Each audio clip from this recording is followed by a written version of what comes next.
Depois de 3 trabalhos péssimos, eliminações vexatórias e protestos da torcida, o Flamengo finalmente achou alguém que arrumou a bagunça e que conquistou 2 taças até o presente momento.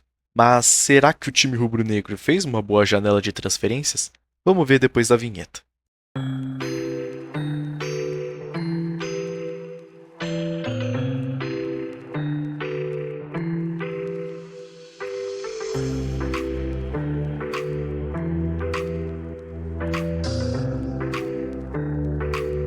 Antes de mais nada, vou dar uma explicada sobre como essa série vai funcionar. Inclusive, muito prazer, eu sou o Jonas, o seu apresentador, e seja muito bem-vindo a Astrofute.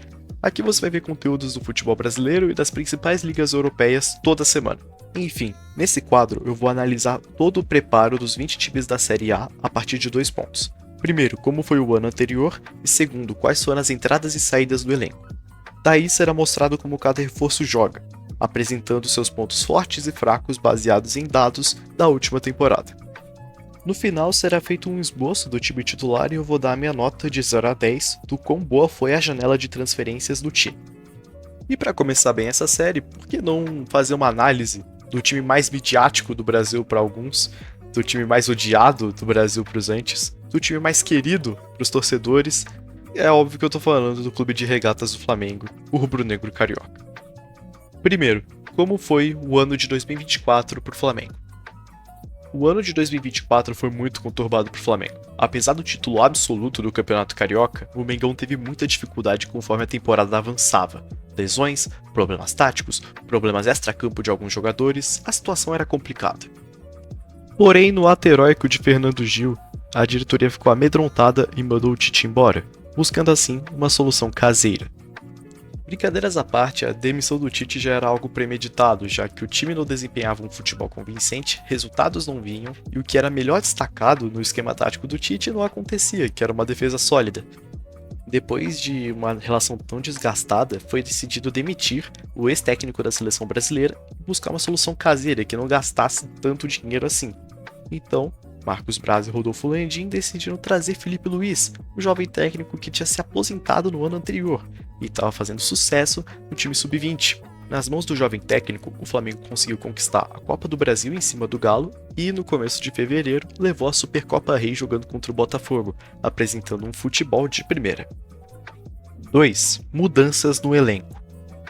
Ano novo, metas novas, diretoria nova e saídas significativas bateram na porta do Flamengo a partir do dia 1 de janeiro de 2025, começando pela ida de Gabigol para o Cruzeiro sem custos. Outro que saiu sem custos foi o zagueiro Davi Luiz, já que seu contrato não foi renovado.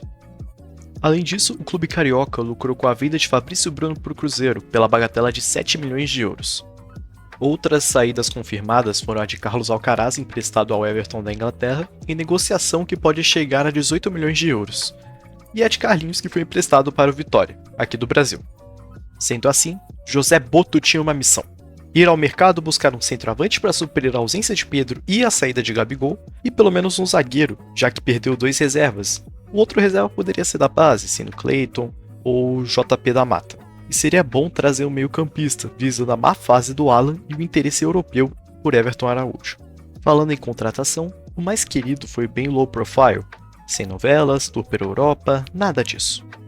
O Flamengo trouxe o atacante Juninho, vindo do Karabag lá do Azerbaijão, por 5 milhões de euros, e o zagueiro barra lateral Danilo, que veio de graça após rescindir contrato com a Juventus de Turim. Outro nome que chegou muito perto do Flamengo foi o do volante Jorginho, do Arsenal. O Mengão queria a liberação do passe do atleta, mas o clube inglês recusou. Ao que tudo indica, o ítalo brasileiro chegará na Gávea no final da temporada europeia para a disputa do Super Mundial de Clubes, que vai acontecer nos Estados Unidos. Então você se pergunta como que eles vão se encaixar no esquema do Flamengo, pelo menos os que já foram contratados? Então deixa que eu explico, afinal eu tô aqui pra isso, o vídeo foi feito essencialmente pra isso. Vamos deixar o Jorginho pra depois, porque a contratação ainda não foi confirmada, então vamos focar apenas no Juninho e no Danilo. Começando pelo atacante, o Juninho se mostrou como um jogador de muita velocidade e explosão, atacando o espaço da defesa adversária constantemente. Quando o time não tem a posse de bola, ele parte para cima da defesa adversária, não deixando ela ter tempo para pensar ou respirar. Algo que deve ser observado é a sua preferência no jogo terrestre, não tendo um aproveitamento tão positivo no jogo aéreo. Vale destacar que no seu último ano no Azerbaijão, o camisa 23 teve uma média de meio chute certo por jogo e uma média de 1,5 bola recuperada por jogo. O caso do Danilo já é diferente, porque as suas atuações pela seleção brasileira estão bem abaixo da média. Só que ninguém tá jogando bola lá de fato, e a situação é pior para ele porque ele tá jogando fora de posição. Exatamente, meu caro, o Danilo não joga mais de lateral, muito menos do lado direito no campo. Nessa última temporada pela Juventus, o Danilo atuou muito mais como um zagueiro pelo lado esquerdo do campo. Agora, na posição certa, que é o que Massimiliano Allegri e Thiago Motta costumavam usar ele na Itália, o Danilo teve um bom aproveitamento na temporada. Teve 87% de acerto nos passes nos últimos 32 jogos, e um outro ponto muito interessante são seus 70 desarmes no mesmo período. Por outro lado, o vigor físico do ex-Manchester City não é mais o mesmo, já que ele tem uma idade avançada nos dias de hoje. Agora que conhecemos as peças novas do elenco, fica a pergunta de como eles vão se encaixar no time da Gávea. Nos últimos jogos do Flamengo, Filipe Luís optou por um 4-2-3-1, com os laterais sendo bem agressivos e deixando os dois zagueiros e a dupla de volantes fora do bloco de ataque. No momento que esse vídeo foi gravado, o último confronto da equipe rubro-negra foi contra o Botafogo pela Supercopa Rei. A equipe entrou com Rossi no gol, Léo Ortiz e Léo Pereira na zaga, Wesley e Alexandro compondo as laterais, De La Cruz e Pulgar na contenção do meio-campo, e o quarteto de ataque tinha bastante liberdade, mas o desenho inicial era com Gerson fazendo o papel de camisa 10, Plata na direita, Michael na esquerda e Bruno Henrique, o craque do jogo, como centroavante. Com as novas contratações, seria possível incluir o Danilo ao lado de Léo Ortiz, vendo que os dois têm uma qualidade muito alta de passes e lançamentos, podendo ser armadores no campo defensivo. Porém, é preciso de tempo para ver se o jogador ex-Juventus está preparado para jogar, está em forma e se vai entrar bem nos jogos. Então, por enquanto, eu deixaria Léo Pereira entre os 11 iniciais.